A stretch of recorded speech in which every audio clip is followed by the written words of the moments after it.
marka laga hadlayo ereyga guul ma jiro qeexitaan sax ah oo la isku waafaqsan yahay sida uu eegayay laakiin waxa qura ee la isla taabacsan yahay waa inaysan ahayn nasiib iyo alakeen lagu helo kansho balse taas la digeeda waxa uu yahay wax lagu helo dadaal joogto ah qorshacad iyo dabeecad furan oo wax badan sheegaysa si lamid ah marka ay dhagaaga ku soo dhacdo magaca arday guuleystay laga yaaba in maankaada gocdo una maleeyo ardayga kaalinta koowaad gala shakil la'aan marka aan ka eegayno indhaha bulsheed waa nooc ka mid ah ardayga guuleystay laakiinse galab ayaan isweydiiyey aniga oo maanka ku haya inaan sameeyo muuqaalkan oo qayb ka ah barnaamijkeennii sirta barashada oo aynu muuqaalkii hore ku soo qaadanay sida loo galay kaalinta koowaad ayaan isweydiiyey muuqaalkan sida uu egyahay ardayga guuleystay mase jirta caadooyin dabeecado dad sameeyey yaa la samee ah oo ay ka siman yihiin ardayda guuleystay muuqaalkan ayaan kugu soo ururiyay 5 qodob oo ay ka siman yihiin ardaydaasi ha noqdo mid dhiganaya dugsi ama iskuul jaamacad ama college sidoo kale ha ahaado arday ku hawlan xifdinta iyo barashada funuunta sharfan ee islaamka haddaba si aad uga bogato daawadaha sharfan oo dabeecadahaas aanad si kal iyo laaba u fahanto sida uu egyahay ardayga guuleystay dhamaysta muuqaalkan ilaa dhamaadka qodobka koobaad waa arday yaqaana ujeedka uu jooga adduunkan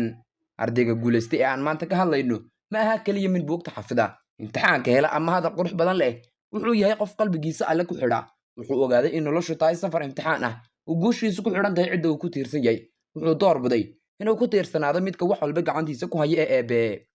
marka ardaygu barto in guushu ka timaado samirka ducada tukashada iyo tawakkalka maskaxdiisu deganaan bay heshaa wuxuu ogyahay in dadaalka uu gelinayo uu qiimo leeyahay laakiin inuu isbarbar dhigo kuwa kale oo uusan micno lahayn sababta oo ah natiijada dhabta ah alle baa qoray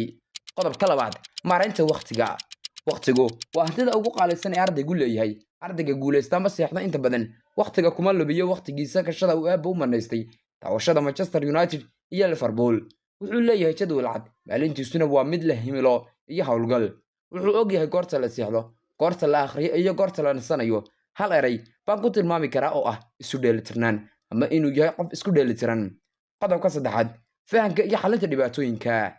waa run inaad xafidi karto laakiin fahanka ayaa ka dhigaya mid ka duwan ardayga guuleysta su'aasha wuu akhriyaa laakiin wuxuu ka baaraadigaa sababta laga dambeeyo wuxuu ku dadaalaa inuu fahmo sida uu wax u dhacayaan halkii uu ka xafidi lahaa oo keliya maskaxdiisu waa mid su'aalo badan isweydiinaysa waana halka guushu ka bilaabanto qodobka afraad anshaxa iyo mas'uuliyadda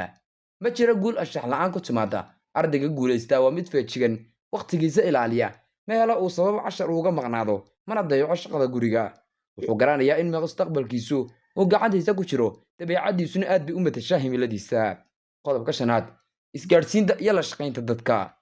aliya inaad wax baratay kuguma filna waa inaad baratay si loola xiriiro dadka qodobka shanaad isgaadhsiinta iyo la shaqaynta dadka kaliya inaad wax baratay kuguma filna waa inaad barataa si loola xiriiro dadka kale sida loo dhageysto loona doodo si xushmad leh ardayga guuleystay ma aha mid kaliya socod ah waa mid garanaya in guusha runta ah ay ka kooban tahay koox wada shaqayn iyo isfahan wuxuu dadka u arkaa fursado ma ahan caqabado intaas ayaan ku soo gabagabaynaynaa qodobada ay ka siman yihiin ardayda guuleysta haddii aad maanta diyaar u tahay inaad waqtigaaga maamusho aad fahanto aad anshax yeelato isla markaana aad dad la shaqayn karto guushu way ku dhowdahay ha sugin berri bilow maanta daawadow adduunyadu waxa ay sugaysaa arday sidaada oo kale ah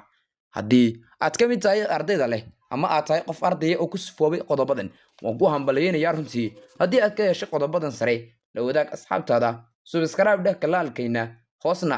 nagu soo qor qodobkii adiga kugu adag ama aad hadda ku dadaalaysaa in aad samayso waxaan idiin rajaynayaa guul tani waa kun iyo nabadiino saaxiibayaal